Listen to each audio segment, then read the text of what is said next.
Hello students, आज हम पढ़ेंगे सेफ्टी डिवाइस के बारे में। वाइंडिंग सिस्टम में कौन कौन सी सेफ्टी डिवाइसेस यूज़ होती हैं उसके बारे में पढ़ेंगे।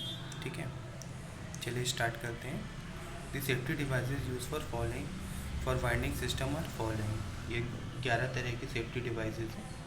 ठीक है, 11 types of safety devices. First आता है मैकेनिकल ब्रेक और फ्रिक्शन ब्रेक। इसका दो नाम है, मैकेनिकल ब्रेक या फ्रिक्शन ब्रेक बोलते हैं। When considering safety devices, this is the first device that comes to mind and it is required for mining regulation. ठीक है, यानी ब्रेक्स तो यूज़ होंगे और ठीक है, तो ब्रेकिंग सिस्टम है ये। ठीक है, इसको मैकेनिकल ब्रेक भी बोलते हैं, फ्रिक्शन ब्रेक भी बोलते हैं इसको। तो ये चीज़ होती है। सेकेंड है additional mechanical brake. This is acting the brake rim of the flexible coupling between the motor and the gear box.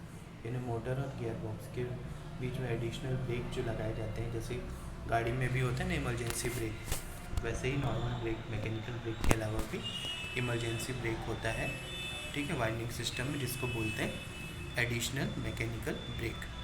ठीक है, ये कहाँ पर होता है? कपलिंग होती है जो मोटर और गियर बॉक्स के बीच में होती है। ठीक है, automatic contrivance it prevent over speeding over winding, ensures slow braking at the speed not exceeding 1.5 meter per second. Usually speed during slow braking is 0.5 meter per second.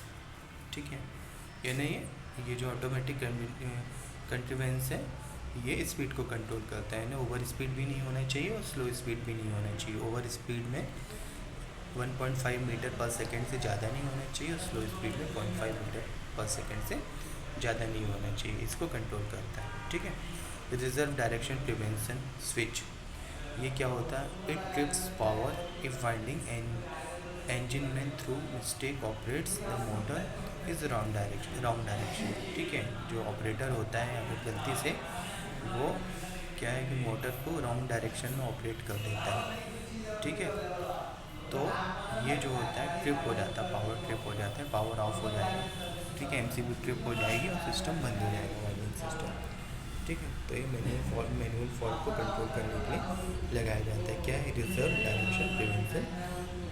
Reverse direction prevention switch, यानी reverse direction उल्टी दिशा में चलने से रोकता है ये switch. ठीक है, फिफ्थ है time limit switch at the pit top.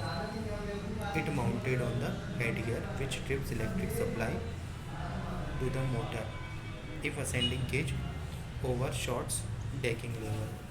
ठीक है, ये जो होता है जो मोटर इलेक्ट्रिक सप्लाई देती है, ये जो स्विच होता है मोटर को इलेक्ट्रिक सप्लाई प्रोवाइड करता है। ठीक है, लेकिन ये भी कंट्रोल करता है ये स्विच केज जो डेकिंग लेवल है, डेकिंग लेवल प्लेटफॉर्म जहाँ पर जो केज है वो आके रुकता है, या नीचे पिट टॉप या पिट बॉटम पर जैसे लिफ्ट होती है ना, आके रुकती है डेकिंग प्लेटफॉर्म में जहाँ से हम चढ़ते हैं। ठीक है, तो उस पर ऊपर, उससे ऊपर या नीचे नहीं होना चाहिए। ठीक है, तो इसको कंट्रोल करता है। ठीक है, तो अगर ऊपर नीचे होगा तो तुरंत में स्विच ऑफ हो जाएगा। ठीक है, कट हो जाएगा, सप्लाई को कट कर देगा, मोटर बंद हो जाएगी। ठीक है, सिक्स है rope deviation limit. It is use as multi Koepe winder. ये मल्टी कोपे वाइंडर में यूज़ होता है, वो हम आगे पढ़ेंगे। अभी हम पढ़ रहे हैं, क्या पढ़ रहे हैं? वाइंडिंग, ड्रम वाइंडिंग के बारे में पढ़ रहे हैं। वाइंडिंग सिस्टम पढ़ रहे हैं, दो टाइप के होते हैं, ड्रम वाइंडिंग और कोपे वाइंडिंग। तो अभी हम ड्रम वाइंडिंग के बारे में पढ़ रहे हैं। तो ये होता है मल्टी रोप कोपे वाइंडिंग में यूज़ होता है। क्या होता है? Rope deviation limit, 6 number. Seventh है limit switch for tail rope loop on copper winds. Its length is the pit rope is reduced for any reason. The loop is abstract for any reason. A limit switch actuate the power trip switch off.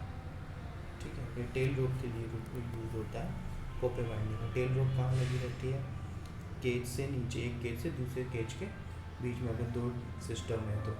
ठीक है, जो tell रोप का क्या काम होता है? आपका deviation को कंट्रोल करना। ठीक है, और केज को बैलेंस बना के रखना टेल रोप का काम होता है। ठीक है। तो ये जो है स्विच जो है ये बैलेंस बना के रखता है, ठीक है।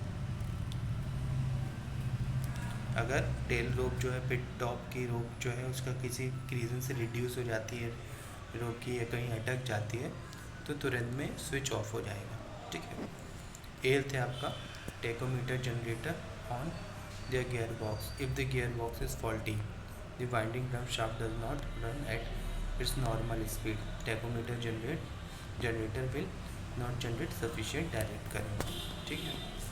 यानी जो टेकोमीटर जनरेटर है वो क्या करता है, अगर गियर बॉक्स प्रॉपर वर्क नहीं कर रहा है किसी रीज़न से, ठीक है, तो और स्पीड भी नॉर्मल नहीं है, उसकी नॉर्मल स्पीड से नहीं वर्क कर रहा है, तो टेकोमीटर क्या करेगा, पावर जनरेट नहीं करे टेकोमीटर जनरेटर, ठीक है। तो वहीं पर ये ऑटोमेटिक क्या होगा, पावर कट हो जाएगा, रुक जाएगा, ठीक है। 9th है wedge arrester for down going, ठीक है।